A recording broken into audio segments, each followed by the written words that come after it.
bicara tentang Turki terlalu jauh. Kita yang berada di Asia Tenggara, apa hubungan kita dengan Turki? Tapi mereka yang membaca sejarah dengan baik, Sultan Hamengkubuwono, Sultan Yogyakarta menunjukkan prasasti bahwa Turki pernah menitipkan kekuasaan kepada Sultan Hamengkubuwono. Buktinya masih dipegang sampai sekarang. Apa maknanya? Bahkan di antara Wali Songo itu pun, di antara mereka adalah utusan dari Kesultanan Turki. Bukankah Turki itu bermazhab Hanafi? Bukankah orang-orang Turki itu bermazhab Hanafi? Tapi kenapa Sultan yang bermazhab Hanafi mengirim ulama-ulama Wali Songo bermazhab Syafi'i?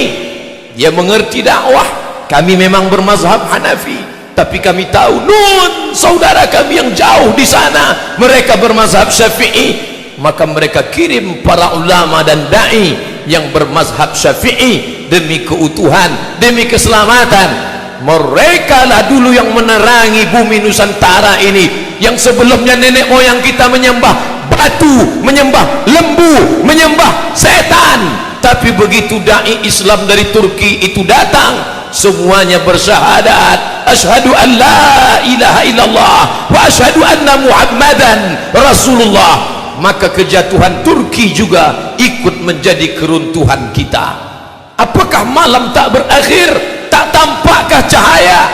Ternyata di tengah gelapnya sekularisme, di tengah gelapnya westernisasi kebarat-baratan, dalam kekuasaan Islam kalah, dalam politik Islam jatuh, dalam ekonomi berkeping.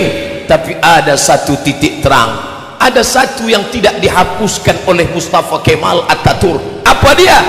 Madrasah Imam wa Khatib. 1924 masjid tidak lagi ramai, khamar dihalalkan, perjudian, prostitusi, pakaian pendek, semuanya merajalela. Tapi ada satu yang tidak dapat dihapuskan, madrasah imam wa khatib. Ada sekolah khusus untuk imam dan khatib. Pelan tapi pasti, walaupun negara sekuler, walaupun orang mabuk di tengah jalan, walaupun diskotik di mana-mana, madrasah imam wa khatib tetap eksis. Guru-guru dengan keikhlasan mengajarkan Al-Quran, guru-guru dengan lillahi ta'ala mendidik anak-anak.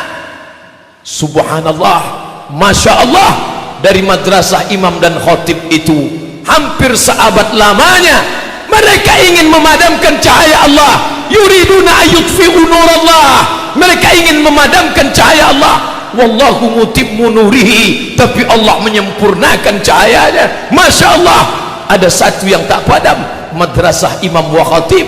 Dari sekolah imam dan khatib ini lahirlah seorang pemimpin yang hari ini disegani dunia, yang berani duduk meletakkan tapak kakinya di wajah Simon Peres laknatullah alaih. Dia berani menunjuk wajah Simon Peres. Inilah orang yang berani membunuh anak-anak Palestina. Ya qatilul abriya, wahai engkau yang berani membunuh anak-anak Palestina. Laki-laki itu bernama Erdogan, seorang alumni dari madrasah imam dan khatib.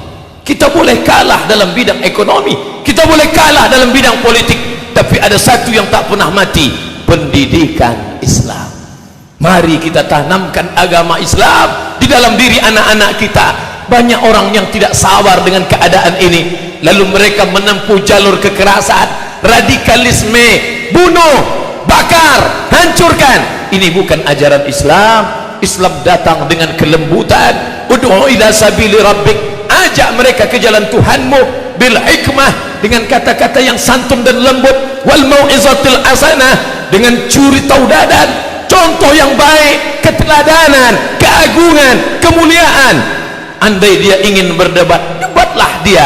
Wajadilhum, debatlah billati hiya ahsan, dengan cara yang lembut, dengan cara yang santun, dengan cara yang baik. Di lokal itu guru tetap mengajarkan Bismillahirrahmanirrahim, Alif Lam Mim. Ternyata keikhlasan itu berbuah. Hari ini Eropa, Amerika gentar ketika disebut nama Erdogan. Kenapa? Karena di dalam diri itu ada kekuatan. Allah berjanji, wa may yartadda minkum an dinih, siapa di antara kamu yang murtad, kalian tinggalkan agama ini, fasawfa ya'tillah, Allah akan ganti. Andai murtad semua orang ini, apakah Allah rugi? Wa may yanqalib ala aqibaihi, siapa yang meninggalkan agama ini, falan yadurrallaha syai'a, Allah tidak rugi walau sedikit pun. Allah tidak akan merasa rugi walau sedikit pun. Ketika semua orang Turki meninggalkan Islam, ketika mereka merubah masjid menjadi museum, ketika mereka melarang perkumpulan, apakah rugi Allah? Wa may yartadda minkum an dinihi, siapa yang murtad meninggalkan agama ini, fasawfa ya'tillah, Allah akan ganti. Dengan apa Allah mengganti? Biqaumin, dengan sekelompok orang, yuhibbuhum wa yuhibbunah, Allah cinta kepada mereka dan mereka pun cinta kepada Allah. Yujahiduna fi sabilillah, mereka berjihad di jalan Allah dan mereka tidak takut sedikit pun, karena yang mereka perjuangkan adalah bumi Allah, yang mereka tolong adalah hamba-hamba Allah, dan mereka mengharapkan balasan hanya dari Allah Subhanahu wa ta'ala. Setiap pagi, petang, siang dan malam kita katakan, innaka la tukhliful mi'ad, engkau tidak ingkar janji.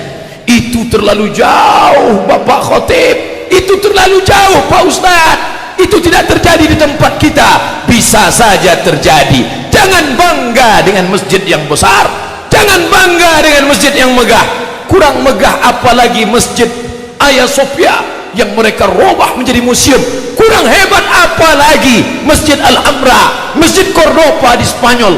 Tapi hari ini orang tidak lagi boleh sholat di sana. Di tempat mihrabnya terpancang palang salib terbesar di Spanyol.